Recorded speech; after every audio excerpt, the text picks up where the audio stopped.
العالمین والصلاة والسلام علی سید المرسلین اما بعد فاعوذ باللہ من الشیطان الرجیم بسم اللہ الرحمن الرحیم ان اللہ وملائکتہ یصلون علی النبی یا ایہا الذین آمنوا صلوا علیہ وسلموا تسلیما والصلاة والسلام علیک یا رسول اللہ وعلی آلہ واصحابہ الصلاة والسلام علیک یا امام الانبیاء والمرسلین وعلی آلہ واصحابہ یا جد الحسن والحسین۔ الحمدللہ درس بخاری شریف میں ہم حاضر ہیں۔ آج ہم حدیث پاک جو سماعت کریں گے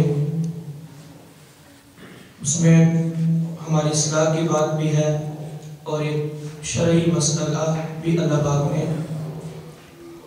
جو نبی پاک صلی اللہ علیہ وسلم کی زبان حال سے ارشاد فرمایا۔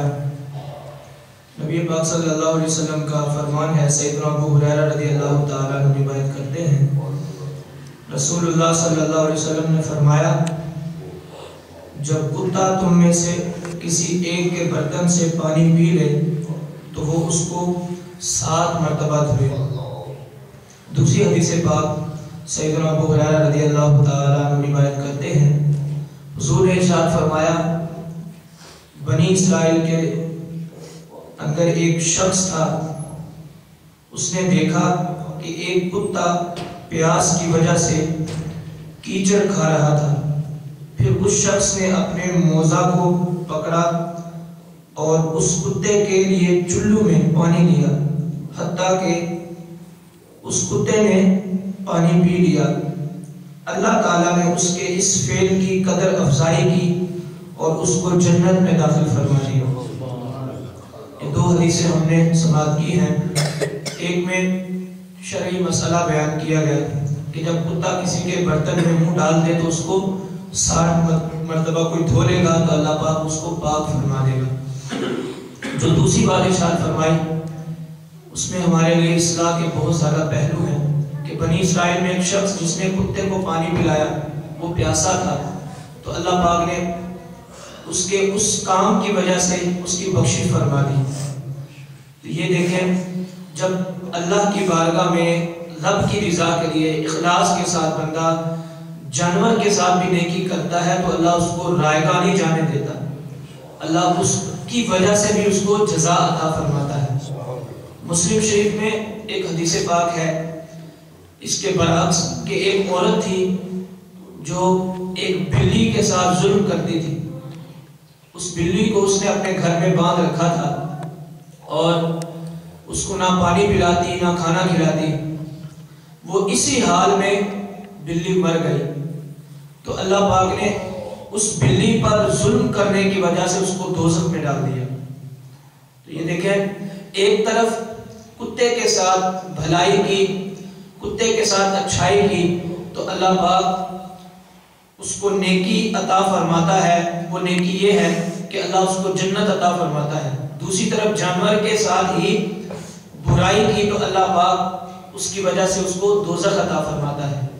تو اس سے معلوم یہ ہوتا ہے کہ جس طرح ہم دنیا کے اندر زندگی گزارتے ہیں، ایک شخص اپنے لیے اچھائی چاہتا ہے، اپنے لیے نعمت چاہتا ہے، لیکن افسوس طرف بات یہ ہے کہ اکثر اوقات دوسروں کے لیے برائی چاہتے ہیں۔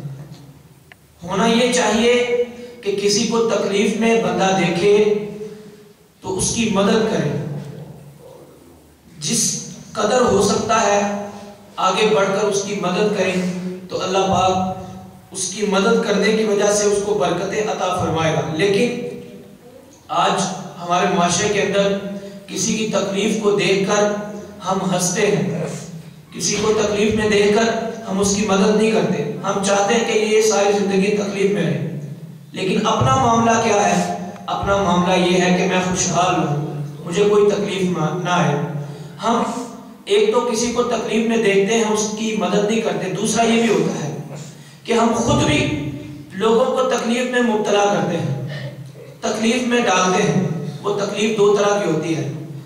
ہمیں باہر کسی نے تھوڑا سا کہا، کوئی بری بات کہہ دی تو ہم دستے گریباں ہو جاتے ہیں، تھپڑ بھی مارنے میں دیر نہیں کرتے، زخمی کرنے میں بھی دیر نہیں کرتے۔ اگر کسی نے گالی نکال دی تو ہم اس کا بدلہ لیتے ہیں، گالی کا بدلہ گالی دیتے ہیں، یہ تکلیف ہے۔ یہاں پر ایک بات ضرور کہنا چاہتا ہوں، یہاں پر دیکھیں، اگر میں کسی کو گالی نکال رہا ہوں، گالی نکالتے وقت ذرا سوچیں اس وقت ایک لمحے کے لیے کہ اگر کوئی مجھے گالی نکالے تو میرا حال کیا ہوگا۔ وہاں پر کسی کو ہم تھپڑ مارنے لگتے ہیں تو ذرا ایک لمحے کے لیے سوچیں، اگر مجھے کوئی تھپڑ مارتا تو مجھے کیا تکلیف ہوتی، مجھے کیسا لگتا۔ لیکن ہم کسی کو تھپڑ تو مارتے ہیں، کسی کو گالی تو دیتے ہیں، لیکن اپنا نہیں سوچتے۔ اگر مجھے کوئی گالی دے دے تو مجھے تکلیف ہوتی ہے، تھپڑ مارے تو تکلیف ہوتی ہے، تو جس طرح مجھے تکلیف ہوتی ہے اس طرح کسی اور مسلمان کو بھی تکلیف ہو سکتی ہے۔ ایک تو معاملہ یہ ہے۔ دوسرا معاملہ یہ بھی ہے کہ جو جزوی طور پر اس معاشرے کے اندر بہت عام ہے وہ یہ کہ ہم اپنے دوستوں کے بارے میں، رشتہ داروں کے بارے میں، اپنے ہمسایوں کے بارے میں، اپنے دوستوں کے ساتھ ہی غیبت کر رہے ہوتے ہیں، چغلی کر رہے ہوتے ہیں، اس مسلمان کی برائی کر رہے ہوتے ہیں۔ ذرا برائی کرنے سے پہلے ایک لمحے کے لیے سوچیں کہ اگر یہاں پر جس کی میں برائی کرنے لگا ہوں یہاں پر وہ بیٹھا ہو اور وہ میری برائی کر رہا ہو، میری غیبت کر رہا ہو، میری چغلی کر رہا ہو، اور مجھے بعد میں پتا چل جائے کہ فلاں نے میری غیبت کی ہے، میری برائی کی ہے، تو مجھے کیسا لگے گا؟ جو مجھے لگے گا ظاہر بات ہے مجھے اچھا نہیں لگے گا، مجھے برا لگے گا کہ اس نے میری برائی کی۔ جس طرح مجھے برا لگے گا اس طرح وہ مسلمان بھی برا سوچے گا، اس کو بھی تکلیف ہوگی۔ تو یہاں پر نبی پاک صلی اللہ علیہ وسلم کا وہ بڑا پیارا فرمان، حضور کا فرمان ہے کہ مسلمان وہ ہے کہ جو اپنے لیے پسند کرے، جو اپنے لیے پسند کرتا ہے اور دوسرے مسلمان کے لیے بھی وہی پسند کرے۔ لیکن افسوس طلب بات یہ ہے ہم اپنے لیے اچھائی پسند کرتے ہیں، دوسروں کے لیے برائی پسند کرتے ہیں۔ سیدنا جنید بغدادی رحمت اللہ تعالی علیہ ایک دن کہیں جا رہے تھے، راستے میں دیکھا کہ ایک کتا بھوک کی وجہ سے تڑپ رہا تھا، تو آپ اس کے قریب گئے اور جا کر آپ نے اس کو کھانا کھلایا۔ جنید بغدادی سید الطائفہ، سید الاولیاء، اپنے ہاتھوں سے کھانا کھلانے کے بعد رونا شروع ہو گئے، اور جب اس کو کھانا کھلایا تو وہ اٹھ گیا، ٹھیک ہو گیا۔ آپ رونا شروع ہوئے، دیکھو کتا بدنام ہے زمانے کے اندر، لوگ اس کو اچھا نہیں سمجھتے، لیکن لاکھ بدنامی کے باوجود یہ دوزخ میں نہیں جائے گا۔ ہم اشرف المخلوقات ہیں، اللہ پاک نے لقد خلقنا الانسان فی احسن تقویم کا تاج ہمیں عطا فرمایا ہے۔ اشرف المخلوقات ہونے کے باوجود ہمارا پتہ نہیں ہے ہم جنت میں جائیں گے یا دوزخ میں جائیں گے۔ یہ دیکھیں ہمارے اسلاف کی عادت ہے کہ بھلائی کرنا ان کی عادت تھی، لیکن ہم کسی پر غصہ ہوتے ہیں، قرآن ہمیں کیا کہتا ہے؟ وَالْقَاظِمِينَ الْغَيْظَ وَالْعَافِينَ عَنِ النَّاسِ وَاللَّهُ يُحِبُّ الْمُحْسِنِينَ۔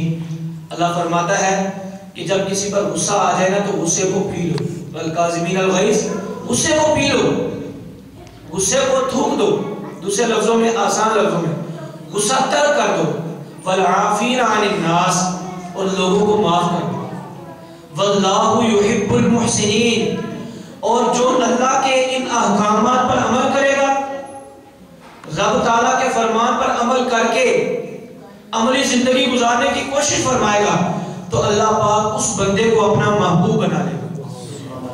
نیکی کرنے والے کو اللہ پسند فرماتا ہے۔ یہاں پر ہمارے لیے سیکھنے کی بات، تو نبی پاک صلی اللہ علیہ وسلم کے بارے میں بھی اللہ پاک نے فرمایا فَاعْفُوا وَاصْفَحُوا، کافروں نے آپ پر بڑے ظلم کیے، بڑے ظلم و ستم کیے۔